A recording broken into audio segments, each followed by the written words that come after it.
Saludos hermanos, que Dios les bendiga, feliz sábado para todos.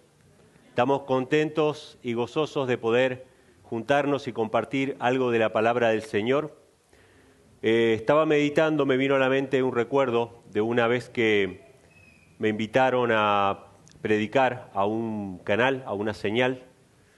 Entonces la persona encargada me dijo: hermano, yo quiero poner sus videos.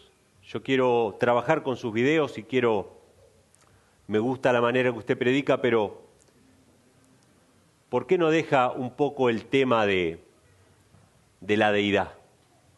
Me preguntaron, ¿no? Que quizá no era tan importante. Y otras personas también me han preguntado o me han dicho por qué siempre estoy hablando de ese tema. Entonces la explicación que le di a esta persona fue que ese era el centro del mensaje. No hay mensaje más importante que el que revela el amor de Dios para la humanidad. La Biblia dice que hay una sola cosa en la cual se ve el amor de Dios. El apóstol Juan lo dice, ¿no?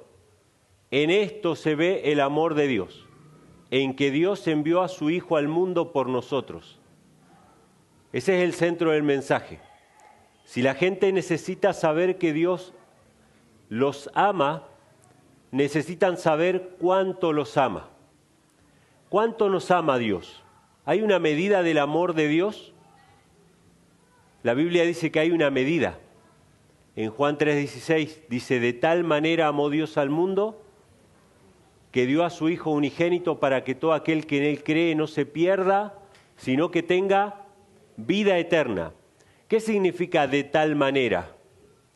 De tal manera significa la medida, el tamaño del amor de Dios. ¿Cuál es el tamaño del amor de Dios? Dio a su Hijo unigénito. Es como cuando nos preguntan a nosotros, ¿no? Si queremos comprar algo, ¿no? ¿Cuánto lo queremos? ¿Cuánto lo apreciamos? De hecho, así es que se establecen los precios.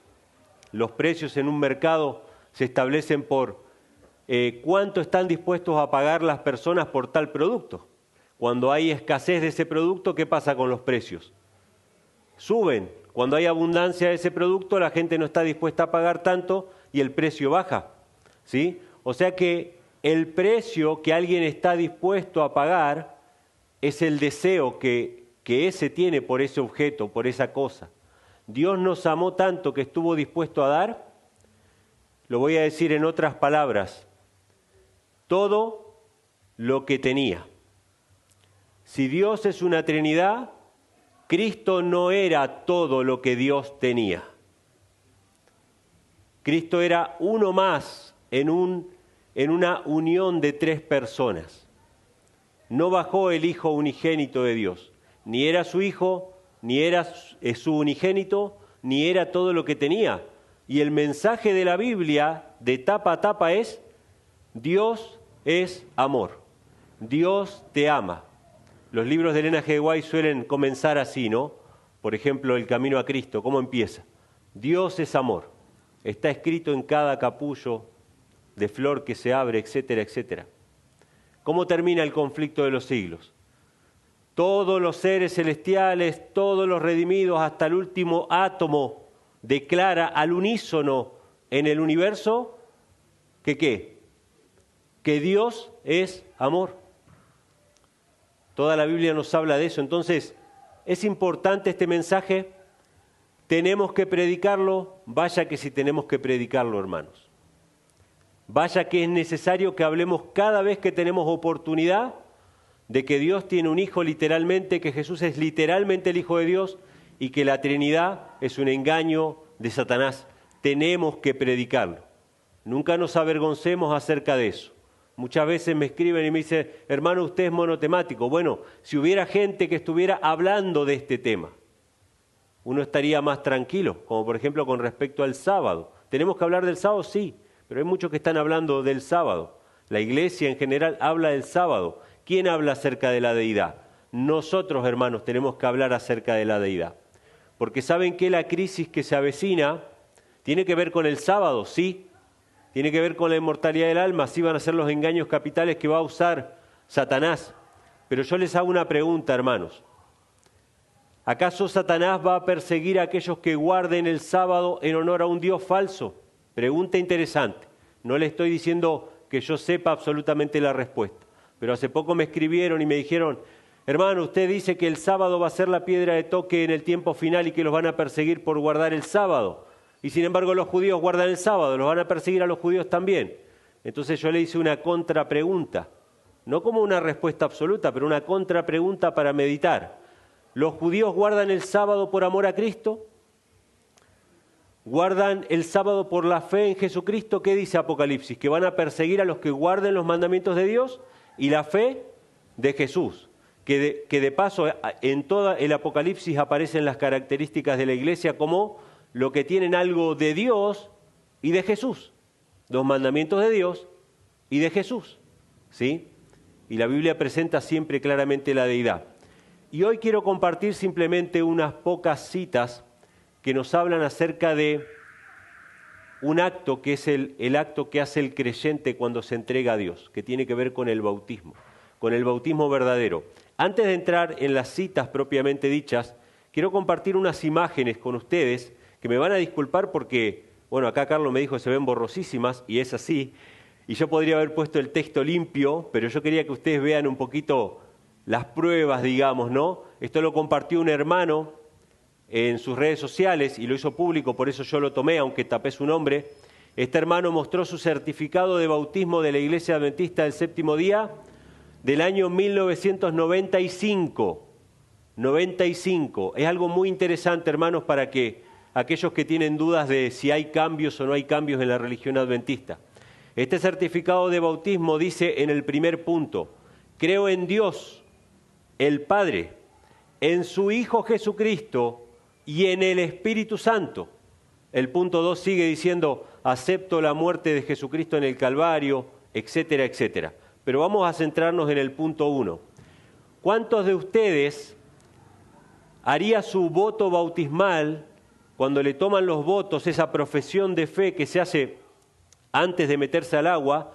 ¿Cuántos de ustedes adscribirían a este voto bautismal?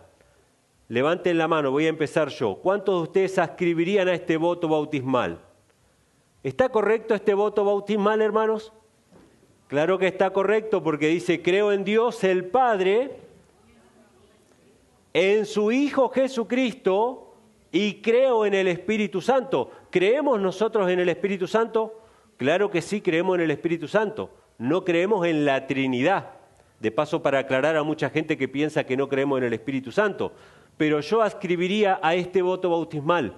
No está muy lejano el tiempo en que los adventistas no eran trinitarios. La doctrina de la Trinidad se votó en la Iglesia Adventista en la década de 1980 y hasta el año 1995 el voto bautismal número 1 decía: creo en Dios el Padre, en su Hijo Jesucristo y en el Espíritu Santo. ¿Aparece el Padre, el Hijo y el Espíritu Santo en la Biblia? Claro que sí. Tenemos que creer tanto en Dios el Padre, en su Hijo Jesucristo y en el Espíritu Santo. Ahora, ¿cómo es que interactúan? Es otra cuestión. ¿Quién es Dios? Es otra cuestión. En esta confesión de fe dice que Dios es el Padre y que tiene un Hijo Jesucristo. Ahora, este mismo hermano puso un certificado de bautismo más moderno y fíjense cómo aparece. Perdónenme que esto no lo voy a abrir así. Ahí está. Fíjense, este es un certificado de bautismo del año 2000 ya, mucho más reciente. Yo sé que por ahí no van a alcanzar a leer el texto, pero se los voy a leer como dice el punto 1. Creo en la existencia de un solo Dios. 2 puntos. Padre, Hijo y Espíritu Santo, que constituyen una unidad de 3 personas coeternas. Después dice: acepto la muerte de Jesucristo, etcétera, etcétera. ¿Hay un cambio, hermanos, en la doctrina? Claro que sí. No es lo mismo decir: creo en un Dios, el Padre, en su Hijo Jesucristo y en el Espíritu Santo, que decir: creo en un Dios que está formado por 3 personas coeternas y coiguales. Hay una gran diferencia y eso pasó en unos 5 o 10 años en el voto bautismal.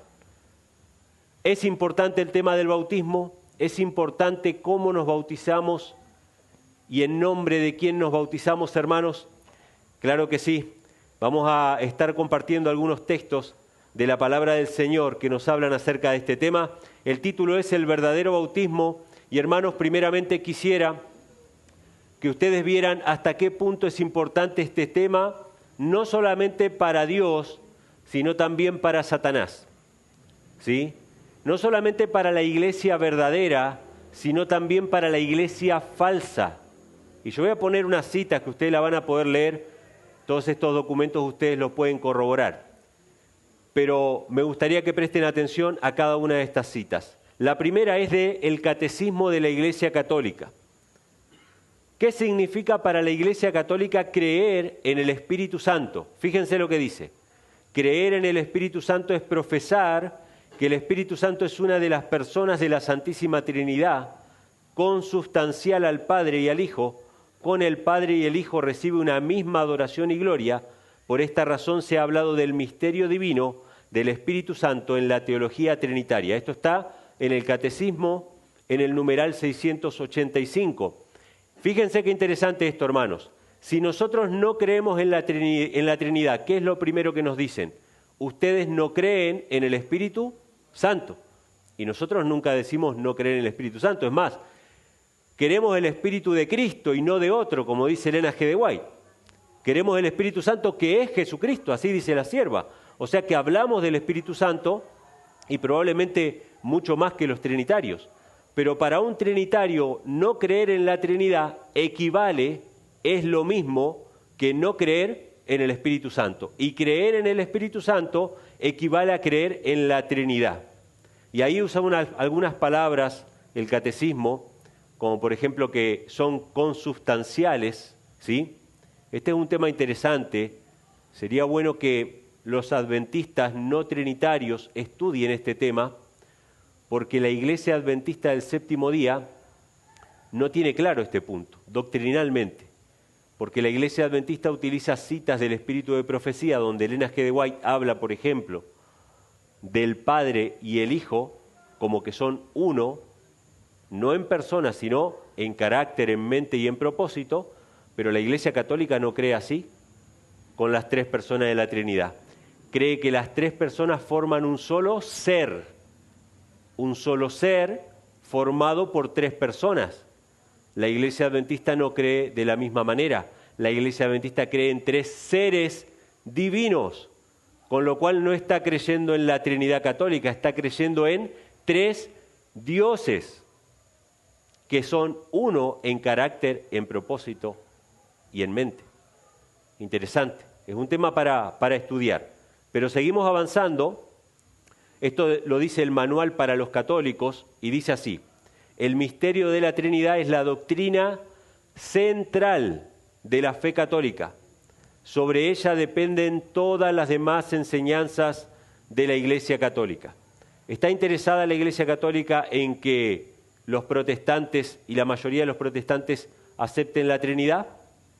Claro que sí, porque para la Iglesia Católica la doctrina de la Trinidad es, dice, la doctrina central sobre la cual dependen todas las demás enseñanzas. Y ustedes, si se van a la historia, hermanos, no los voy a aburrir con la historia, pero después busquen en internet, hagan su investigación, busquen cuál fue el primer concilio ecuménico que hizo la Iglesia Católica. Se llamó el Concilio de Nicea. Ahí ya la Iglesia Católica tenía el poder del Estado a su favor. El emperador Constantino patrocinaba a la Iglesia Católica. ¿Y qué fue lo primero que empezaron a introducir en ese concilio y en otros posteriores? La doctrina de la Trinidad. Es la doctrina central, hermanos, de la fe católica. Ahora, fíjense lo que dice este artículo. Este es un artículo que en su momento encontré en internet, que habla acerca de la relación de la Iglesia Católica con las demás denominaciones protestantes, ¿sí? Con las demás iglesias evangélicas. Y fíjense lo que dice este artículo. La Comisión Episcopal de Ecumenismo, el ecumenismo es la unión de las iglesias, relaciones con el judaísmo, el islam y las religiones, presentó este miércoles una guía pastoral sobre el sacramento del bautismo en las relaciones de la Iglesia Católica con las demás iglesias y comunidades eclesiales, al que definió como un paso en el camino hacia la comunión real.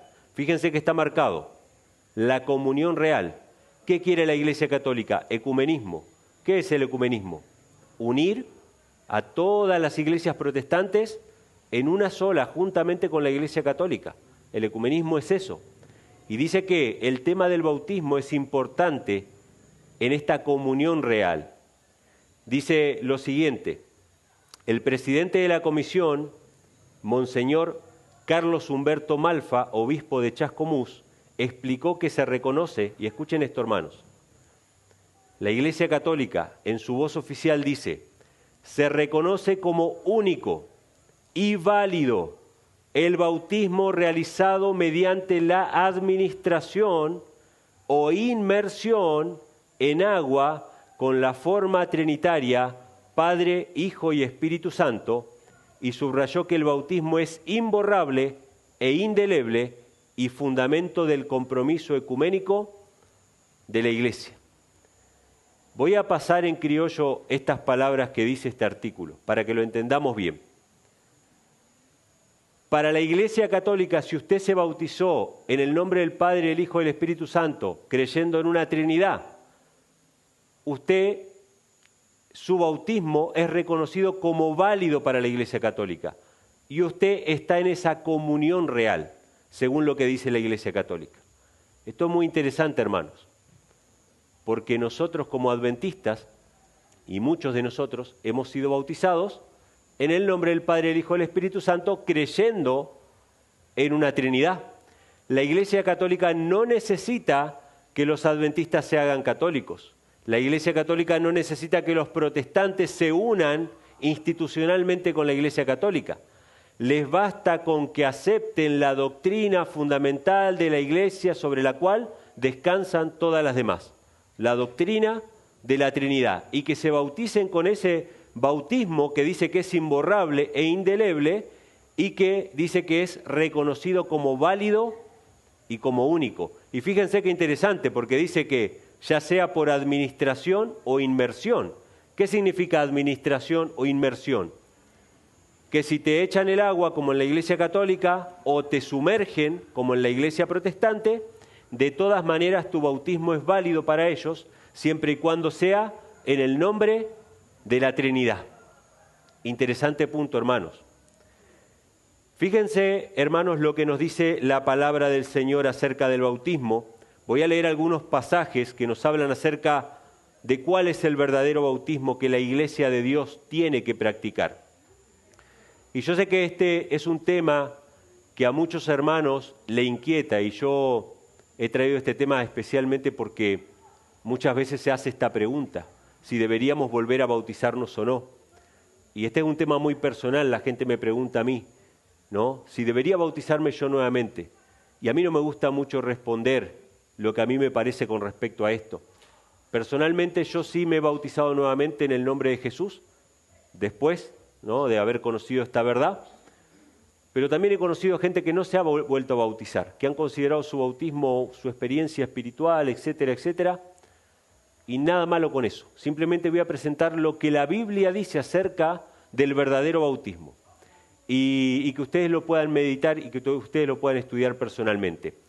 Dice Hechos capítulo 2, 36 al 38, el apóstol Pedro predicando en Pentecostés. Dice así: sepa pues ciertísimamente toda la casa de Israel que a este Jesús que vosotros crucificasteis, Dios le ha hecho Señor y Cristo. Qué interesante, ¿no? Dios hizo a Jesús Señor y Cristo.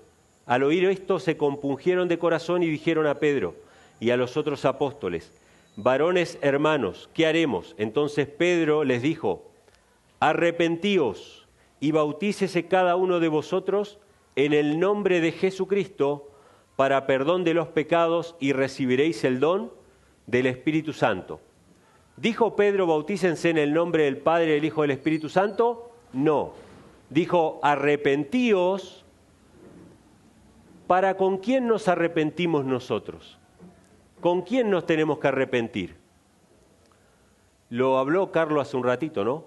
Dios, con Dios. Tenemos que arrepentirnos para con Dios el Padre. Y en una ocasión el apóstol Pablo menciona esto, ¿no? Que se predicaba el bautismo para arrepentimiento para con Dios el Padre. Cristo es el medio que nos reconcilia con Dios el Padre, pero nuestra enemistad es con Dios el Padre. De hecho, el Dios el Padre no nos habla cara a cara a nosotros, nos habla por medio de Cristo, pero tenemos que estar reconciliados con Dios el Padre. Cristo es el mediador entre Dios y los hombres, como lo presentó el hermano Carlos. Así que el arrepentimiento es para con Dios el Padre, ¿sí? Dice, bautícese cada uno de vosotros en el nombre de Jesucristo. ¿Por qué en el nombre de Jesucristo? Porque con Jesucristo somos sepultados a nuestra vieja vida y resucitamos a una nueva vida, para perdón de los pecados, y recibiréis, ¿qué cosa? El don del Espíritu Santo. ¿Creemos nosotros en el Padre, en el Hijo y en el Espíritu Santo? Sí creemos, pero no creemos que los tres formen un Dios. No creemos que los tres formen una Trinidad. Creemos que tenemos que reconciliarnos para con Dios el Padre, ser sumergidos con Cristo y recibir el Espíritu Santo. Eso es lo que creemos. Ese es el verdadero bautismo, ¿sí? Y contiene estos tres elementos. Nadie que no se haya arrepentido se puede bautizar. Nadie que no se haya bautizado puede recibir los dones espirituales o formar parte de la iglesia, ¿sí? Las tres cosas tienen que estar, aunque no estén las tres en el mismo orden. Las tres cosas tienen que estar, y ustedes van a ver en los pasajes siguientes que siempre están estos factores. Siempre está la mención del Espíritu Santo en relación con el bautismo. Por eso la Gran Comisión incluye al Espíritu Santo, ¿sí? Entonces dice, Hechos capítulo 8, versículo 14 al 16, dice, los apóstoles que estaban en Jerusalén, habiendo oído que Samaria había recibido la palabra de Dios, les enviaron a Pedro y a Juan, quienes habiendo descendido oraron por ellos, ¿para qué? Para que recibiesen el Espíritu Santo, porque aún no había descendido sobre ninguno de ellos, sino que solamente habían sido bautizados en el nombre del Señor Jesús. ¿Ellos habían arrepentido? Sí. ¿Se habían bautizado en el nombre del Señor Jesús? Sí. Pero todavía no habían recibido el don del Espíritu Santo porque nadie había impuesto sus manos sobre ellos. Pero los tres elementos tenían que estar presentes en el bautismo. El siguiente pasaje, Hechos 10, 47 y 48, habla acerca de un grupo de hermanos que al revés habían recibido el Espíritu Santo, pero todavía no habían sido bautizados. Y dice así, ¿puede alguno impedir el agua para que no sean bautizados estos que han recibido el Espíritu Santo, también como nosotros? Y les mandó que fueran bautizados en el nombre del Señor. Entonces les rogaron que se quedasen por algunos días. Fíjense, hermanos, siempre está lo mismo. Arrepentimiento, bautismo en el nombre del Señor Jesús. No se mencionan los tres nombres en el bautismo, en la inmersión, sino solamente el nombre del Señor Jesús, y después se recibe el Espíritu Santo. Las tres cosas forman parte de la gran comisión de Cristo. De paso voy a hacer la aclaración. La comisión de Cristo no es una fórmula bautismal. La gran comisión la vamos a ver a continuación. Es una comisión con una serie de elementos que se tienen que cumplir, que tienen que ver con el arrepentimiento, el bautismo y la recepción del Espíritu. Otro pasaje, Hechos capítulo 19, versículos del 1 al 6, que también nos habla de este bautismo. Y fíjense lo que dice. Aconteció que mientras Apolo estaba en Corinto, Pablo, habiendo pasado por las regiones superiores, vino a Éfeso y hallando a ciertos discípulos les dijo, ¿recibisteis el Espíritu Santo cuando creísteis? Y ellos dijeron, ni siquiera hemos oído que hay Espíritu Santo. Qué interesante, ¿no? Ellos habían recibido el Evangelio por parte de Juan el Bautista, pero no conocían que había un don espiritual inmediato al bautismo. ¿Sí? Así que ellos dijeron, no sabíamos que había Espíritu Santo. Entonces les dijo, ¿en qué pues fuisteis bautizados? Y ellos dijeron, en el bautismo de Juan. Y Pablo les dijo, Juan bautizó con el bautismo de arrepentimiento. ¿Para con quién? Para con el Padre, diciendo al pueblo que creyese en aquel que vendría después de él, esto es, en Cristo Jesús. Y cuando oyeron esto fueron bautizados en el nombre del Señor Jesús. ¿Había alguna oportunidad mejor para bautizar en el nombre del Padre, el Hijo y el Espíritu Santo que esta en la cual ellos no conocían que había Espíritu Santo? No había una oportunidad mejor. Si el bautismo fuera mencionando al Padre, al Hijo y al Espíritu Santo, acá lo tendría que haber mencionado, pero no. Dice que fueron bautizados en el nombre del Señor Jesús, el verdadero bautismo, y habiéndoles impuesto Pablo las manos, vino sobre ellos el Espíritu Santo, y hablaban en lenguas y profetizaban. Yo creo que la gran falencia nuestra, no solamente como adventistas, ¿no?, como cristianos, es que nos falta creer en el Espíritu Santo y en su poder derramado. Nos falta reclamar esas promesas de que sean impuestas las manos para recibir el don del Espíritu Santo. Nos falta reclamar eso, hermanos. Yo sé que Dios va a obrar con poder. Probablemente tenga que ver con nuestra confusión sobre la identidad del Espíritu Santo, ¿sí? El Espíritu de quién estamos recibiendo. Ahora, nos queda la pregunta, ¿cómo es Mateo 28, 19? Mateo 28, 19 es un texto que han utilizado los católicos para utilizarlo como una fórmula bautismal. Dice, por tanto, id enseñad a todas las naciones, bautizándolos en el nombre del Padre, del Hijo y del Espíritu Santo. O hay una contradicción, o sea, se contradicen lo que Cristo dijo, ¿no? O los apóstoles hicieron lo que quisieron, porque los apóstoles que estuvieron presentes en esta gran comisión, todos sus bautismos fueron en el nombre de Jesús. Pero evidentemente ellos estaban obedeciendo esta orden, porque predicaban arrepentimiento, o sea, para con el Padre, tenían que reconciliarlos con el Padre, predicaban el bautismo, los sumergían en el nombre de Jesús e imponían las manos para que reciban el Espíritu Santo. Hay una cita del Espíritu de Profecía, hermanos, que para mí fue muy aclaratoria con respecto a esto. Antes de avanzar, perdón que voy a volver un poquito para atrás. Acá. Antes de avanzar, voy a hacer una aclaración con respecto a Mateo 28, 19. A mí me han pasado muchas citas con respecto a esto. Y yo sé que por ahí es más fácil decir, bueno, quizás ese texto está un poquito trastocado. Y me pasaron muchas citas y yo las he leído a casi todas, por lo menos las que me han enviado.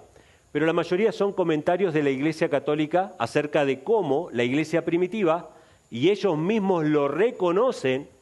Esto es interesante. Si usted agarra una Biblia católica y va a Mateo 28, 19, y va al comentario a pie de página, ya sea Biblia de Jerusalén, o alguna Biblia católica, o enciclopedias católicas, y va a la parte del bautismo, los católicos reconocen que la Iglesia primitiva bautizaba en el nombre de Jesús.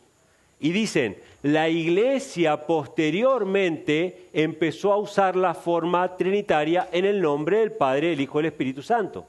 Entonces muchos hermanos me mandaron esas citas y me dijeron, mira hermano, ahí está la evidencia de que ese texto fue adulterado. Pero cuando ustedes leen lo que dice la Iglesia Católica no dice que ellos introdujeron el texto. La Iglesia Católica dice que al principio se bautizaba como en Hechos de los Apóstoles, pero después la Iglesia empezó a bautizar como decía Mateo 28. Pero ellos no están diciendo que ellos añadieron el texto. Ahora, ¿cuál es el gran problema con la añadidura del texto?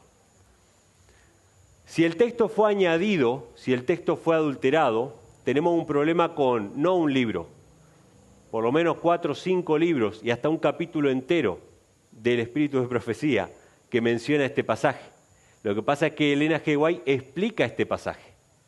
Y ella explica de que este pasaje no es el bautismo de la Trinidad. Ella explica que este pasaje es una gran comisión. De hecho, en Hechos de los Apóstoles, el libro Hechos de los Apóstoles de Elena G. White, hay un capítulo entero que se llama así, la gran comisión. No es una fórmula bautismal, es una comisión. Ahora, voy a mostrarles una de las citas que para mí fue la más aclaratoria con respecto a esto, de por qué Mateo 28, 19 no es un texto trinitario.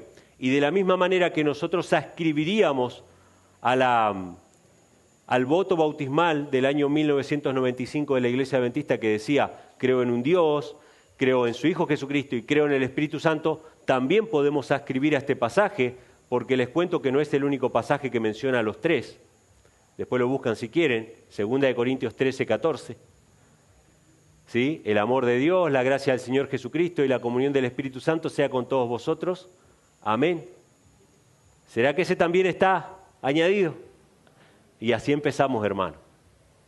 Es un tema interesante, pero les voy a mostrar la cita que para mí fue muy aclaratoria con respecto a Mateo 28, 19 y por qué no interfiere con el verdadero bautismo bíblico en el nombre de Jesús. La sierva del Señor cita en Hechos de los Apóstoles, página 228, párrafo 4, es el mismo incidente que leímos en Hechos de los Apóstoles acerca de los discípulos de Juan que no conocían sobre el Espíritu Santo.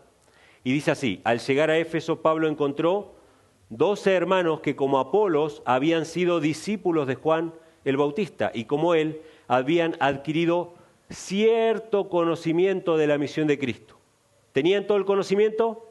No, cierto conocimiento. Y esto es muy importante, hermanos, porque mucha gente se replantea si el rebautismo es bíblico. El rebautismo es bíblico. Acá tenemos un ejemplo claro de personas que fueron bautizadas por el mismísimo Juan el Bautista, pero por tener cierto conocimiento y no todo el conocimiento. Cuando recibieron el conocimiento completo acerca de quién era Cristo, de que había un Espíritu Santo que ellos no sabían, ¿qué pasó? Se volvieron a bautizar. El rebautismo, hermanos, no es un invento, es bíblico. ¿Sí? No es un rebautismo por cualquier cosa, no es un rebautismo, porque conocí una nueva verdad. No, no es por cualquier cosa. Es por conocer a Dios, ¿sí? Es por lo que nosotros conocemos acerca de Dios. Dice que tenían cierto conocimiento de la misión de Cristo, no tenían la capacidad de Apolos, pero con la misma sinceridad y fe estaban tratando de extender el conocimiento que habían recibido. Estos hermanos no sabían nada de la misión del Espíritu Santo. Hermanos, nosotros, lejos de no hablar del Espíritu Santo, deberíamos ser expertos en el Espíritu Santo y hablar acerca de su misión, hablar acerca de qué manera la Biblia dice que intercede por nosotros con gemidos indecibles. Tendríamos que ser expertos en hablar acerca de esto. Nunca debieran decir de nosotros que no creemos en el Espíritu Santo, deberíamos hablar, porque Elena G. White hablaba muchísimo acerca del Espíritu Santo, en su verdadero contexto, pero hablaba. Dice, cuando Pablo les preguntó si habían recibido el Espíritu Santo, contestaron, ni aún hemos oído si hay Espíritu Santo. ¿En qué pues sois bautizados?, preguntó Pablo, y ellos dijeron, en el bautismo de Juan. Entonces, y escuchen esto, hermanos, el apóstol les expuso las grandes verdades que constituyen el fundamento de la esperanza del cristiano. ¿Qué hizo antes de bautizarlos? Los adoctrinó, les enseñó, les habló acerca del arrepentimiento, les habló acerca de la muerte de Cristo, les habló acerca de los dones espirituales de la iglesia, les habló de lo que ellos necesitaban saber para bautizarse. Este es un tema importante, hermanos. Las personas que se bautizan tienen que conocer el mensaje. No es que tienen que conocer todos los misterios de la Biblia, pero tienen que conocer los puntos esenciales que tienen que ver con la salvación y la santidad. ¿Sí? Los puntos esenciales tienen que ser conocidos. ¿Sí? Entonces dice que les habló de la vida de Cristo en esta tierra, de su cruel muerte de ignominia. Les dijo cómo el Señor de la vida había roto las barreras de la tumba y se había levantado triunfante de la muerte. Repitió la comisión del Salvador a sus discípulos. Fíjense, toda potestad me es dada en el cielo y en la tierra, por tanto id, adoctrinad a todos los gentiles, bautizándolos en el nombre del Padre, del Hijo y del Espíritu Santo. Mateo 28, 18 y 19. Les habló también de la promesa de Cristo de enviar el Consolador y describió cuán gloriosamente esta promesa se había cumplido en el día de Pentecostés. ¿Estaba la comisión de Cristo dentro de la escena del bautismo? Estaba, pero antes de la inmersión, como parte del conocimiento que ellos tenían que recibir antes de ser bautizados. Estaba como parte del conocimiento que ellos necesitaban antes de entrar a las aguas. Pablo les habló de la comisión de Mateo 28, 19, pero no los bautizó con la comisión de Mateo 28, 19, porque no es una fórmula bautismal, ¿sí? Dice, con profundo interés y agradecido y maravillado gozo, los hermanos escucharon las palabras de Pablo. Por la fe aceptaron la maravillosa verdad del sacrificio expiatorio de Cristo y le recibieron como su Redentor. Fueron bautizados entonces en el nombre de Jesús. Y habiéndoles impuesto Pablo las manos, recibieron también el bautismo del Espíritu Santo, por el cual fueron capacitados para hablar los idiomas de otras naciones y profetizar. Qué interesante, hermanos. La comisión de Mateo 28 y el bautismo de el bautismo de Hechos, conviven en esta escena. No se contradicen. No es que uno sobra, si aceptamos uno rechazamos el otro. Porque ¿qué hace la Iglesia Adventista?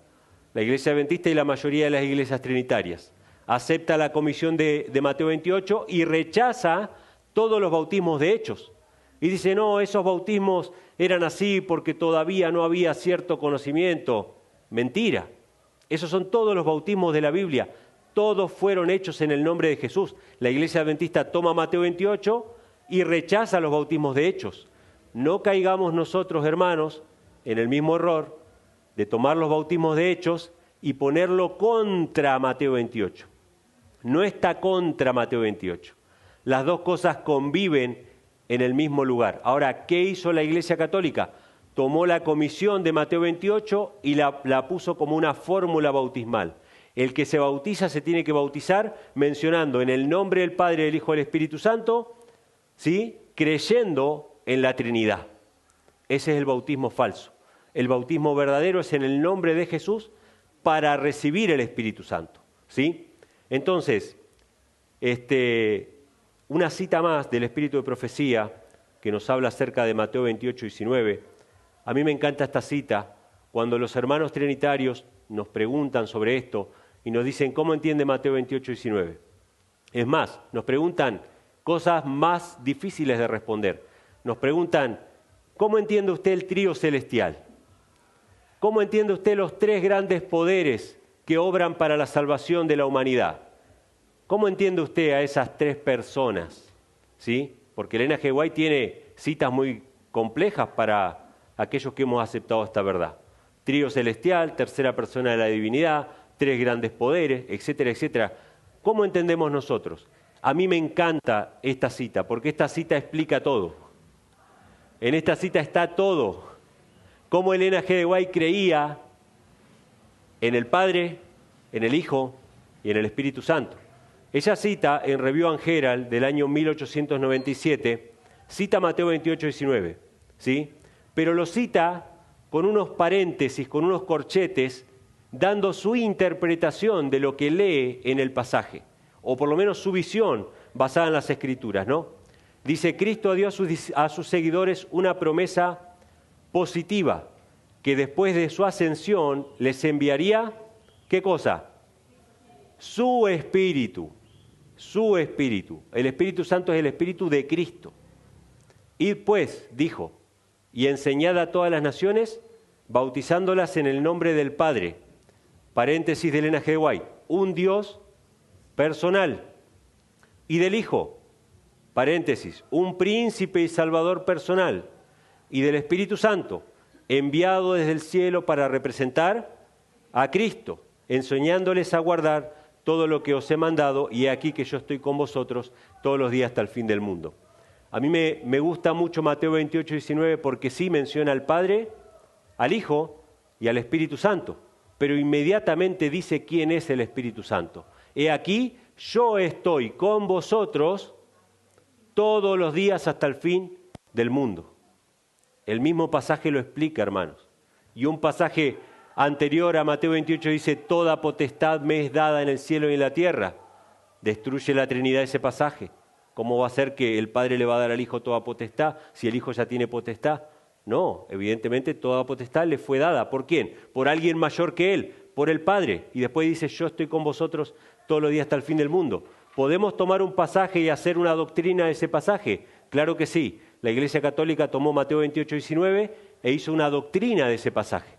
Pero nosotros no tenemos que temer si es que ponemos texto sobre texto y renglón sobre renglón. Entonces acá Elena G. de White dice que el Padre es Dios. ¿Dice que los tres forman un solo Dios? No, solamente el Padre es Dios. Dice que Jesús es el Hijo de Dios, un príncipe y salvador personal, y el Espíritu Santo es enviado del cielo para representar a Cristo. Fíjense lo que dice Hechos, capítulos 22, versículo 16.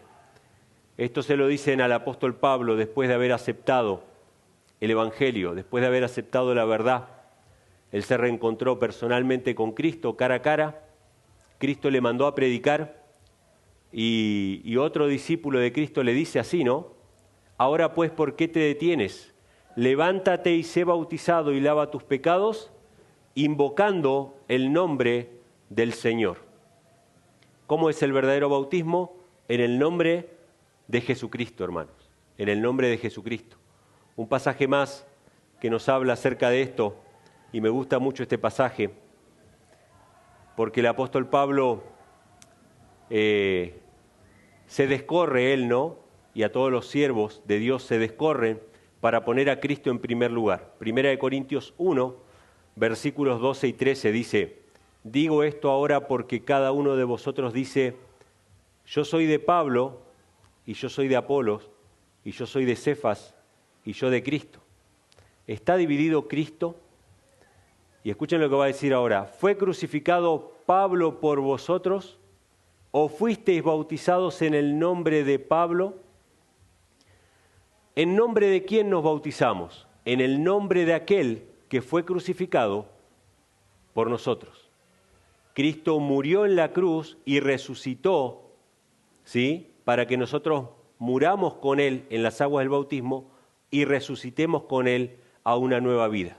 Y nos envía su Espíritu, el Espíritu Santo, para que vivamos en comunión con Él y con sus mandamientos. Así que, hermanos, hay un verdadero bautismo y hay un falso bautismo. Satanás está interesado en que las personas desconozcan al verdadero Dios, que desconozcan que hay un Dios que nos amó tanto, que estuvo dispuesto a dar a su Hijo. El acto del bautismo es un acto público también, hermanos. Estamos testificando con Él. Es una manifestación pública de nuestro compromiso con Dios, ¿sí? Y qué bonito sería que la Iglesia empiece a practicar el bautismo verdadero para testificar acerca de aquel que murió por nosotros. Que Dios les bendiga, hermanos.